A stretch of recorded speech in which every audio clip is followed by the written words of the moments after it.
आज 11 सितंबर 2025 वर्षगांठ पिछले वर्ष के आंदोलन की।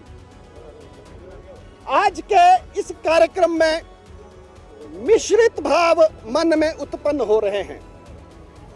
एक तरफ वो शौर्य का भाव है जिसके लिए आज हमने शौर्य स्मृति दिवस का ऐलान किया कि पूरी सनातनी एकता बिना किसी नेता, बिना किसी झंडे के, किसी जिहादी ताकतों को जवाब देने के लिए सड़कों पर आई। उस एकता को नमन करने के लिए शौर्य स्मृति दिवस।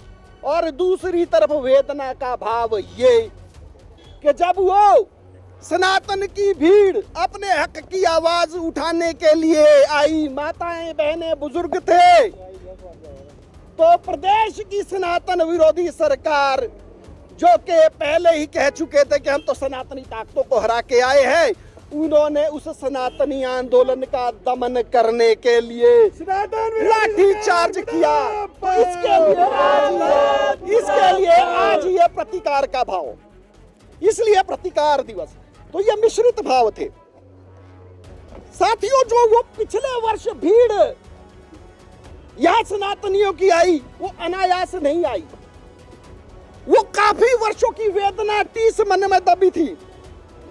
वो भाव सिर्फ एक अवैध मस्जिद या अवैध मदरसे का नहीं था, भाव था लव जिहाद की पीड़ा का, भाव था लैंड जिहाद की पीड़ा का।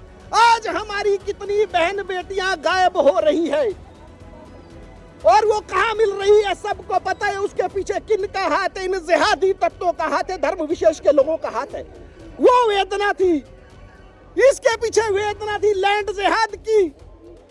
पूरी जमीनों का अतिक्रमण करके मज़ारे, मस्जिदें बनाते जा रहे हैं। तीसरी वेदना थी डेमोग्राफिक चेंज की। जो जगह जगह 100 रुपए का काम नहीं, 1 लाख रुपए की दुकान किराए में लेके बैठे हैं। कहां से किराया निकल रहा है? वेदना वो भी थी। और वेदना वो भी थी जो फरी वाले यहां पर जब गुजरते थे, धर्म विशेष के लोग, माताएं बहनें उनसे फलों का भाव पूछती थी, तो वो क्या फब्तियां कसते थे, क्या कमेंट देते थे, वेदना वो भी थी। तो 11 सितंबर 2024 को यहाँ का सनातन समाज जागा, सड़कों पे आया। और हम पूरे गर्व के साथ ये बात कहते हैं कि उस संजौली के आंदोलन ने हिमाचल नहीं, शिमला नहीं, पूरे देश की स्थिति बदल दी। कई राज्यों की राजनीतिक व्यवस्थाएं बदल दी। उसके बाद आंदोलन सुन्नी, मंडी, नेरवा, ना जाने देश के किन किन भागों में हुए। तो ये क्या भाव था? क्या संजौली के आंदोलन की देखा देखी आंदोलन हुए? नहीं, यह पूरे देश में यह पीड़ा का भाव था कि इन जिहादी लोगों ने जो जिहाद की मानसिकता फैला के रखी है, इससे आदमी त्रस्त था। तो वो सनातन समाज सड़कों पर आया, अपना रोष प्रकट किया। आज भी स्थितियां नहीं बदली मित्रों, आज भी स्थितियां नहीं बदली। हमने ये कार्यक्रम किया, मैं धन्यवाद देता हूं जिला प्रशासन का। हमने जिला प्रशासन को कहा कि हमें आप कार्यक्रम करने की अनुमति दीजिए, तो प्रशासन ने कहा कि हिमाचल प्रदेश में डिजास्टर मैनेजमेंट एक्ट लागू है, एक व्यक्ति का प्रदर्शन करना भी अवैध है। पर मैं धन्यवाद देता हूं प्रशासन को, आज उन्होंने हमें यहाँ पे 11 लोगों को लेकर आंदोलन करने की अनुमति दी। हमारी माताओं, बहनों, बुजुर्गों को सरकार द्वारा कुचले हुए, परंतु इससे बड़े दुख की बात यह है कि आज वो सनातन विरोधी सरकारें उन लोगों को संरक्षण दे रही है जिनके विरुद्ध वो लड़ाई हम लड़ रहे थे। जो लड़ाई हमारी माताएं लड़ रही थी, जो लड़ाई हमारे बुजुर्ग लड़ रहे थे, आज वही सनातन विरोधी उन लोगों को संरक्षण दे रही है। संरक्षण इस तरह से दे रही, चाहे कपड़े सिलाने से लेके नेता अपने कपड़े सिलाने इन लोगों के पास जा रहे हैं। इन लोगों को शहरों में जगह जगह स्ट्रीट वेंडर पॉलिसी के तहत यहाँ पे अपना रहे हैं। इन लोगों को यदि हम लोग बाहर निकालने की बात करते हैं तो हमारे तमाम सनातनी लोगों के ऊपर FIR कर रहे हैं। कितने दुर्भाग्य की बात है कि हम लोग सनातन की बात करते हैं, हम लोग हिमाचल को देवी देवताओं की बात करते हैं, परंतु सरकार की मानसिकता हिंदू विरोधी बनी है। भगवान देखने वाला है, भगवान उस चीज का साक्षी है। एक ना एक दिन यहाँ में भी इस एक प्रलय आए और इन सनातन विरोधियों को मिट्टी तले दबाता हुआ जाए। हम ऐसी कामना भगवान से करते हैं। और मैं आपके माध्यम से और भी कहना चाहूंगा कि अभी एक साथ के मुल्क में एक बहुत बड़ा आंदोलन हुआ, इतना बड़ा आंदोलन हुआ, 36 घंटे में वो पूरा हुआ।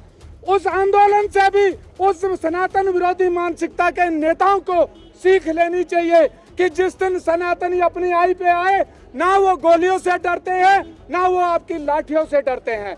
और आपको मैं ये बताना चाहूंगा कि जिन लोगों को ये लगता है कि हमारे नेता हमारे लिए जीते हैं, उन लोगों को देखना चाहिए वो हेलीकॉप्टर में भाग जाते हैं। मैं आपके माध्यम से कहना चाहूंगा कि हिमाचल की सरकार, हिमाचल की सत्ता में बैठे सनातन विरोधी लोग अपनी मानसिकता को ठीक ढंग से रखे। हमारे देश में, हमारे हिमाचल में हमारा मुसलमानों से बैर नहीं है, परंतु जिस प्रकार से इन्होंने हिमाचल में लोगों को, बाहरी लोगों को प्रवेश करने का एक जरिया बना रखा है, वो हमारे लिए दुर्भाग्यपूर्ण है। हमारी माताओं, हमारी बहनों, हमारे बच्चों के भविष्य पे प्रश्न चिन्ह है। हमारे व्यवसाय करने वाले लड़कों के ऊपर, युवाओं के ऊपर प्रश्न चिन्ह है। वैसे भी आपने 2.5 सालों में पूरा हमारे सभी लोगों का खून चूस लिया है। जो कुछ बचा है महोदय, उसको तो रहने दीजिए, परंतु आप कब तक ये जो मुसलमानी जिहादी मानसिकता आपके अंदर है, कब तक आप इसको लेके जाएंगे? आज 11 तारीख 11 बजे 1 वर्ष पूर्ण हुआ जब सनातन विरोधी सरकार ने हिमाचल प्रदेश के निर्दोष सनातनियों पर लाठियां भांजी, उन्हें लहूलुहान किया, अस्पताल पहुंचाया। ये आज का जो सांकेतिक आंदोलन था, जैसे कि विजय जी ने बताया, मैं धन्यवाद करना चाहूँगा प्रशासन का कि उन्होंने मात्र 11 लोगों की परमिशन दी और हमने भी उसका पालन करते हुए उसी प्रकार इस सिंबॉलिक सांकेतिक आंदोलन को किया। इसके करने का मकसद सिर्फ ये था कि वो जो सनातन विरोधी सरकार ये सोच रही है कि सनातनियों को कुचलकर वो सुखी रह पाएगी, तो वो बहुत मुश्किल है। प्रदेश आपदा की घड़ी में है, इसलिए हमने भी यही सोचा कि आंदोलन जितना सूक्ष्म हो उतना अच्छा है, लेकिन जो सनातनियों की आवाज़ है ये हर वर्ष इसी प्रकार गूंजती रहेगी। जैसे इस सरकार ने हम सबको कुचला है, हमारी भावनाओं को कुचलने का प्रयास किया है, वो और ज़्यादा अंकुरित होकर और ज़्यादा मजबूत होकर आगे बढ़ेगी। और ये जो सनातन विरोधी सरकार के खिलाफ आज हमने पिंडदान किया है और ये जो आंदोलन किया है, जब तक सरकार की सोच नहीं बदलती तब तक ये आंदोलन चलता रहेगा। और जिस प्रकार आज भी सरकार बांग्लादेशियों को, रोहिंग्या को और बाहर से जो यहाँ प्रवासी आए हुए हैं उन्हें तवज्जो देने के लिए अनेक प्रकार के कानून बना रही है और हमारे लोगों को कुचलने का प्रयास कर रही है, उसे हमारा समाज बिल्कुल बर्दाश्त नहीं करेगा और ये आंदोलन इसी प्रकार चलता रहेगा। बहुत बहुत धन्यवाद।